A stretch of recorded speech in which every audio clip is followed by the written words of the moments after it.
3 generations of his family were buried under that oak tree. The farm had been sold. The truck was loaded. But when Frank opened the door and called his old lab, the dog looked him dead in the eye, refused to move. What happened next will shake you to your core and make you question every decision you've ever made about what really matters in life. My name is Frank Morrison. I'm 67 years old, and 3 weeks ago, I thought I knew exactly what I was doing. I was selling the family farm, 200 acres of Nebraska corn and cattle land that's been in our family since 1887. My great-grandfather's Bible still sits on the kitchen table. His cavalry sword hangs above the mantel next to Old Glory. You see, my grandson Tommy lives in Phoenix now. Good job at a tech company. He keeps saying, "Grandpa, you should move closer. We've got great senior communities here. Golf courses, swimming pools, activities every day." My daughter Sarah agrees. "Dad, you're getting older. What if something happens? What if you fall? Who's going to find you out there?" And they're not wrong. Last winter, when the storm knocked out power for 3 days, it was just me and Duke. That's my 12-year-old chocolate lab, keeping each other warm by the fireplace. Duke's getting gray around the muzzle now, moves a little slower, but he's still got those eyes, those knowing eyes that see right through you. The thing is, I've been having this conversation with myself for 2 years now. Ever since Margaret passed, she always said this place would outlive us both. "The land remembers, Frank," she'd say, watching the sunrise from our bedroom window. "Every prayer said here, every tear shed, every laugh shared, it all goes into the soil." Margaret understood something I'm just beginning to grasp. This isn't just property. It's not just an address or an investment or even a home. It's a repository of everything that matters. Every Sunday dinner where 3 generations crowded around that oak table my grandfather built. Every Christmas morning when the kids tore down the stairs to find presents under the tree. Every evening when Margaret and I sat on the porch swing, watching Duke chase fireflies in the pasture, while the American flag fluttered in the evening breeze. But pragmatism has a way of wearing down sentiment. The numbers don't lie. Property taxes keep climbing. Medical bills from Margaret's final months. The roof needs replacing. The tractor broke down again last month and the repair cost more than the thing's worth. Tommy sent me brochures from those Arizona communities. Clean sidewalks, manicured lawns, people my age playing shuffleboard, and attending Bible study groups in air-conditioned comfort. So I made the decision. Listed the farm with realtor Jenny Patterson. Known her since she was knee-high to a grasshopper. She put up the sign at the end of our gravel drive, right next to the mailbox that still says, "Morrison Family Farm, Est, 1887. The irony wasn't lost on me. The offers came quick, developers mostly. They see 200 acres and imagine subdivisions with names like Prairie View Estates or Heritage Hills. They'll bulldoze the farmhouse, plow under Margaret's rose garden, and turn the pasture where Duke loves to run into a maze of identical houses with postage stamp yards. I accepted the highest bid 3 weeks ago. Young couple from Omaha with more money than sense, probably. They'll tear everything down and build something modern. Glass and steel where there used to be weathered wood and family memories. Their kids will never know that 4 generations of Morrisons walked these same floorboards, said Grace at the same table, and watched the same sunsets from the same porch. The closing was yesterday. I signed papers for 2 hours, watched my family's legacy get reduced to legal descriptions and dollar amounts. The new owners take possession in 30 days. Plenty of time to pack up 67 years of life and find my way to Arizona, where everything is new and clean and empty of ghosts. Which brings me to yesterday morning. I'd been packing for weeks, filling boxes with the pieces of our life that seemed worth saving. Margaret's china, the good set we only used for holidays. Photo albums full of faces and moments that matter only to me now. Dad's purple heart from Korea, the wooden crosses I carved for each of our grandchildren, that family Bible with 5 generations of births, deaths, and marriages recorded in fading ink on the family tree page. Duke watched me pack with those intelligent brown eyes, following me from room to room like he always does. He's been my shadow since Margaret died, sensing somehow that I needed the company. Dogs know things we don't. They understand loss and loyalty in ways that humble us humans. I'd arranged for the moving truck to come this morning. The plan was simple: load up everything I was keeping, drive to Phoenix with Duke riding shotgun like we've done 1,000 times before. Start fresh in a place where the ghosts can't follow, and every day isn't a reminder of what's gone. I loaded the last box into the truck bed, the one with Margaret's photo albums and my father's war medals. Everything else was either going to Goodwill or staying with the house. The new owners said they might keep some of the antique furniture. Adds character, they said. They have no idea how much character this place actually holds. Duke was sitting on the porch, watching me work. He'd been unusually quiet all morning, not his typical excited self when he sees me loading the truck. Usually, Duke loves car rides. Mention the word truck, and he's dancing circles around my legs, tail going 90 miles an hour. But this morning was different. I called to him. "Come on, boy, time to go." He looked at me with those wise old eyes but didn't move. I patted my leg, made that clicking sound with my tongue that always gets his attention. Nothing. Duke just sat there, solid as the oak tree in our front yard, staring at me with an expression I'd never seen before. That's when it hit me, what Margaret always meant when she said the land remembers. Standing there in my driveway, watching my 12-year-old lab refuse to abandon everything he'd ever known, I finally understood. The land doesn't just remember. It holds you. It claims you. And sometimes it speaks through the creatures who love it most. Duke wasn't just being stubborn. He was being faithful to something bigger than my convenience or my fear of being alone. He was being faithful to home, not the house. The idea of house can be replicated anywhere. But home. Home is sacred. Home is where your people are buried. Home is where your grandfather's prayers still echo in the evening air. Home is where your wife's laughter still rings from the kitchen window. I sat down on the porch steps next to Duke, and for the first time in months, I wasn't in a hurry to be somewhere else.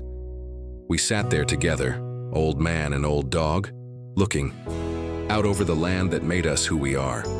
The morning sun was painting the cornfields gold, same as it had every summer morning for 67 years. The red-winged blackbirds were singing in the cattails by the pond. A red-tailed hawk was circling high overhead, riding the thermals like he owned the sky. Margaret used to say that Hawk was my grandfather's spirit, watching over the farm. I used to tease her about it, call it romantic nonsense. But sitting there, with Duke, watching that majestic bird patrol our airspace, I felt something shift inside me. Maybe it wasn't nonsense. Maybe some things are too important to explain away with logic. I started thinking about Sunday mornings when I was a boy. Dad would wake us kids before dawn on the Lord's Day. We'd do chores first. Animals don't observe the Sabbath. Then, clean up for church. Mom would have breakfast ready when we came in from the barn. Eggs from our own chickens, bacon from our own hogs, milk from our own cows. Everything blessed by our own hands and God's own grace. After breakfast, we'd pile into Dad's old Chevy and drive the 12 miles to First Baptist. The whole Morrison clan, 3 kids and a black lab named Rex, Duke's great-grandfather, if you're keeping track. Pastor Henderson would preach about faith and community, about being rooted in something larger than yourself. Then we'd drive. Home and Mom would put on a Sunday dinner that could feed half the county. Those Sunday dinners were legendary. The kitchen table wasn't big enough, so Dad would set up card tables in the living room. Margaret's parents would come over, my sister's family, whoever happened to be in the neighborhood. We'd hold hands around that extended table and Dad would offer grace. Not some quick mumbled thanks, but a real prayer. He'd thank God for the land, for the harvest, for family, for the privilege of working with our hands and seeing the fruits of honest labor. After dinner, the men would sit on the porch and talk about corn prices and weather patterns, and who was buying whose land. The women would clean up and gossip about church business and whose daughters were courting whom. And us kids would run wild through the pastures until the fireflies came out, and Mom called us in. That was community. That was belonging. That was home in the deepest sense of the word. Not just a place to sleep, but a place where you mattered, where your presence added something essential to the whole, where leaving would create a hole that couldn't be filled by anyone else. Duke nudged my hand with his gray muzzle, bringing me back to the present. He was still sitting solid beside me, still refusing to get in that truck, and I realized he was protecting something I'd almost thrown away in my haste to be practical. You see, Duke understands what I'd forgotten. This farm isn't just about us. It's about continuity. It's about keeping faith with the generations who came before and the ones who might still come after. My great-grandfather didn't clear this land and build that first cabin, so his descendants could abandon it when things got inconvenient. He built it as an inheritance, a legacy, a testament to the belief that some things are worth preserving. Thought about Tommy in Phoenix with his tech job and his golf course community. Good kid, successful by every measure that matters to his generation. But what happens when he retires? When he gets old and needs something more substantial than recreational activities to give his life meaning? What happens when he realizes that belonging isn't something you can purchase in a planned community? Margaret and I never had children of our own. One of those heartbreaks that taught us to pour our love into other things. But we had nieces and nephews who spent summers here, Sarah's kids, before they got too old for farm visits. Tommy himself, back when he was small enough to ride on my shoulders through the corn rows and help gather eggs from the chicken coop. I remember one summer when Tommy was maybe 8 years old. City kid through and through by then, but something about this place still called to him. He'd follow me around the farm like Duke does now, asking a million questions about everything. Why do the cows cluster under that tree? How do you know when corn is ready to harvest? What makes the rooster crow at sunrise? One evening, we were sitting on the porch after supper, watching the sun set over the western pasture. Tommy was quiet, for a long time, which wasn't like him. Finally, he looked up at me and said, "Grandpa, do you think this place will always be here?" "What do you mean, son?" "I mean, will it always be our family's place? Even when I'm old like you?" I told him what I believed then, that the Morrison farm would outlast us all, that his children and his children's children would sit on this same porch and watch the same sunset, and know they belonged to something permanent and good. Now I was about to make a liar out of my 8-year-old grandson. I was about to break faith with every generation that had worked this land and loved it, and passed it down as a sacred trust. That's when I heard Margaret's voice, as clear as if she were sitting beside me on those porch steps. "The land remembers, Frank. But more than that, the land chooses, and sometimes it chooses to keep you." I looked down at Duke, still solid and unmovable beside me, and I understood something that changed everything. This wasn't about a stubborn old dog refusing to get in a truck. This was about a creature who understood his purpose better than I understood mine. Duke wasn't just my companion. He was the guardian of something sacred, and he was refusing to let me abandon my post. You see, I'd been thinking about this all wrong. I'd been seeing the farm as a burden I needed to shed, a responsibility I could no longer handle. But Duke knew better. He knew this place didn't just belong to us, we belonged to it. We were chosen, selected, called to be stewards of something larger than our own comfort or convenience. I stood up from those porch steps and walked to the truck, but not to drive away. I reached into the cab and pulled out my phone. Jenny Patterson answered on the second ring. "Jenny, it's Frank Morrison." "Frank, all loaded up and ready to head west?" "Jenny, I need you to call those buyers. Tell them the deal's off." Silence on the other end. Then, "Frank, you can't be serious. The closing was yesterday, papers are signed. They're planning to move in next month. Then they can find somewhere else to move. I'm not selling. Frank, you'll be in breach of contract. They can sue you for damages. Let them sue. I'd rather lose every penny I have than lose my soul." I hung up the phone and looked down at Duke. His tail was wagging for the first time all morning. That old dog knew. He knew before I did that I wasn't going anywhere, that we belonged here, both of us, until God called us home for good. The next few weeks were chaos, legally speaking. The buyers did threaten to sue. Lawyers got involved. There were threats and demands and all the unpleasant business that comes with backing out of a done deal. But something funny happened during all that legal wrangling. The community rallied around us. First, it was neighbor Bob Stevens, who farms the section north of us. He stopped by one evening with a casserole from his wife and a proposal. "Frank, I know you're worried about keeping up with the work. What if we partnered up? I'll handle the heavy farming if you'll let me use your land. We split the profits.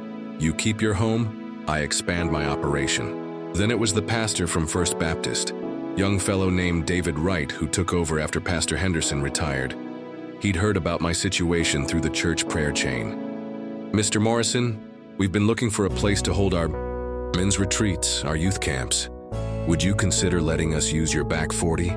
We'd pay rent, help with maintenance, bring young families out to see what real farming looks like." Sarah drove out from Omaha when she heard I'd canceled the deal. I expected anger, lectures about being practical and thinking of my future. Instead, she sat on the porch with me and Duke and said something that nearly brought me to tears. "Dad, I'm proud of you." "Proud? Sarah, I just threw away a small fortune and probably landed us in a lawsuit. You threw away money to keep something precious.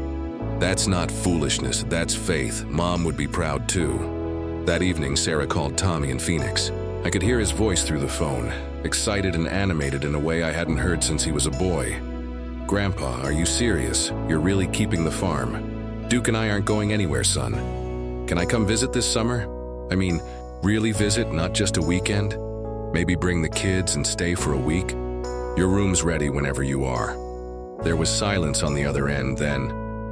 "Grandpa, I've been thinking about something. This tech job pays well, but it doesn't mean anything. I write code that makes rich people richer. But you make things grow. You feed people. You take care of land that's been in our family for over a century. That matters." "What are you saying, Tommy?" "I'm saying maybe Phoenix isn't where I belong. Maybe I need to come home." I had to sit down. The boy I thought was lost to the modern world, the grandson I figured would never understand the pull of this land, was talking about coming back, not for a visit, for good. "Tommy, farming's not easy. It's not lucrative. There's no guarantee of success, especially these days." "Grandpa, success isn't about guarantees. It's about purpose. And I think my purpose might be learning everything. You can teach me about taking care of something that matters." That night, I sat on the porch with Duke and watched the stars come out over the Nebraska sky. The same stars my great-grandfather watched when he first settled this land. The same stars that guided him through the hard times and the good times and everything in between. I thought about legacy, what we leave behind, what we pass on, what survives us. It's not money in a bank account or a comfortable retirement in Arizona. It's continuity. It's the knowledge that something precious continues, that the chain remains unbroken, that the land continues to be loved and tended by hands that understand its value. Duke was sleeping at my feet, twitching occasionally as he chased dream rabbits, through fields he'd never have to leave. This old dog had saved us both. His refusal to abandon home had awakened something in me I'd almost lost forever. The understanding that we are not just individuals seeking our own comfort, but links in a chain that stretches backward and forward through time. 6 months later, I'm writing this from the same kitchen table where my great-grandfather wrote his first letter home after settling this land.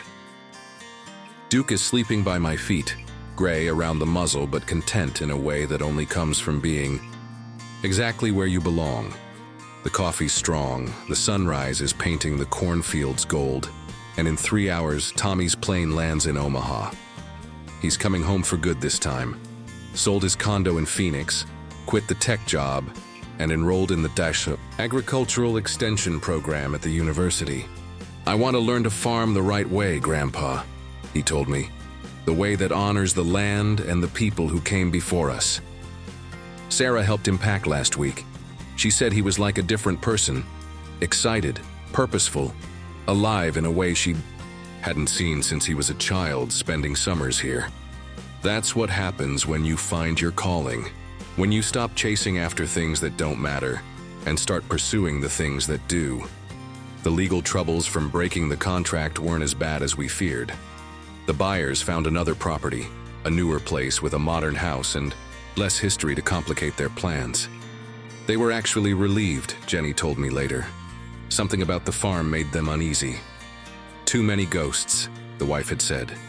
If she only knew those ghosts were blessings, not burdens. Bob Stevens and I finalized our partnership agreement. He handles the heavy machinery and the day-to-day farming operations. I provide the land and the wisdom that comes from working the same acres for 67 years. It's a good arrangement. He gets to expand his operation without the debt of buying land, and I get to keep my home without the worry of managing crops I'm too old to handle alone. Pastor Wright brings youth groups, out once a month now. City kids who've never seen corn grow or gathered eggs from actual chickens. They help with small projects around the farm and learn about where their food comes from. Last month, a young boy from Omaha asked me the same question Tommy asked all those years ago. "Mr. Morrison, will this place always be here?" I told him what I should have told Tommy then, that permanence isn't about guarantees. It's about commitment. It's about people deciding that some things are worth preserving, worth fighting for, worth passing on to the next generation. This farm will be here as long as there are people who understand its value and are willing to be its stewards. The family Bible still sits open on the kitchen table, but now I've added new entries to the family tree page. Not births or deaths this time, but returns. Thomas Morrison returns home 2025. Frank Morrison chooses to stay 2025. Duke the faithful, guardian of sacred ground. Duke is almost 13 now, moving slower but still patrolling his territory every morning. Still sitting on the porch every evening, watching over everything he loves. Still teaching me about loyalty and purpose and the things that really matter. When his time comes, and I know it's coming sooner than I want to think about, he'll be buried under the old oak tree next to Rex and the other faithful dogs who've guarded this place through the decades. But for now, he's here. We're both here. And Tommy's coming home. I think about the conversation that started all this. My family's concern about me living alone. Their worry about what would happen if I fell, if I got sick, if I needed help.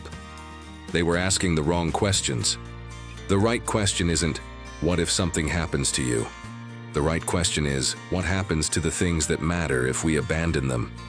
This farm taught me something profound about security and safety. Real security doesn't come from planned communities with golf courses and shuffleboard. It comes from belonging to something larger than yourself. It comes from having a purpose that gets you up in the morning and gives meaning to your days. It comes from being part of a story that started before you were born and will continue after you're gone. American families today are scattered to the four winds, chasing opportunities and experiences and personal fulfillment. Nothing wrong with opportunity. My own grandson spent years in Phoenix building skills and saving money that he'll put to good use here. But somewhere along the way, we forgot that roots matter. We forgot that stability and continuity are blessings, not burdens. We forgot that some things are too precious to abandon for the sake of convenience. Duke knew this. Animals understand instinctively what we humans have to relearn the hard way. That home isn't just a place you come from. It's a place you're responsible for. A place that shapes you and that you, in turn, shape. A place that holds your history and determines your future. When Tommy gets here this afternoon, the first thing we'll do is walk the property line together. I'll show him the fence posts his great-great-grandfather set, the creek where his grandmother collected wildflowers for her kitchen table arrangements, the pasture where Duke learned to chase cattle and where Tommy learned to ride his first horse. Then we'll sit on the porch and I'll tell him the stories, not just the pleasant memories, but the hard truths about farming and family and faith. How his great-grandfather nearly lost the farm during the Depression, but held on through prayer and stubbornness and the help of neighbors who understood that some things are worth saving. How his grandmother Margaret kept this family together through good times and bad with love and cornbread, and an unshakable belief that God provides for those who provide for others. And I'll tell him about the morning Duke refused to get in the truck, about how one old dog's faithfulness saved us both from making the biggest mistake of our lives, about how sometimes the clearest guidance comes from the creatures who love us enough to tell us the truth, even when we don't want to hear it. Tommy's got a lot to learn about farming, about the land, about carrying on a legacy that's bigger than any one person. But he's got something more important than knowledge. He's got the calling. That restless spirit that drove him to Phoenix is the same spirit that's bringing him home. The same spirit that drove his ancestors to settle this land and make it productive and pass it on to the next generation. Duke's getting old, but he'll live to see Tommy settled here. He'll teach the boy what he taught me. That loyalty isn't just about staying. It's about refusing to let the things you love disappear. Without a fight, that home is sacred ground, defended not by walls or laws, but by the faithfulness of those who understand its worth. The sun's fully up now, painting everything in golden light. The red-winged blackbirds are singing in the cattails. The hawk is beginning his daily patrol of our airspace. And in a few hours, my grandson will walk through that kitchen door and say the words I've been waiting to hear. Grandpa, I'm home.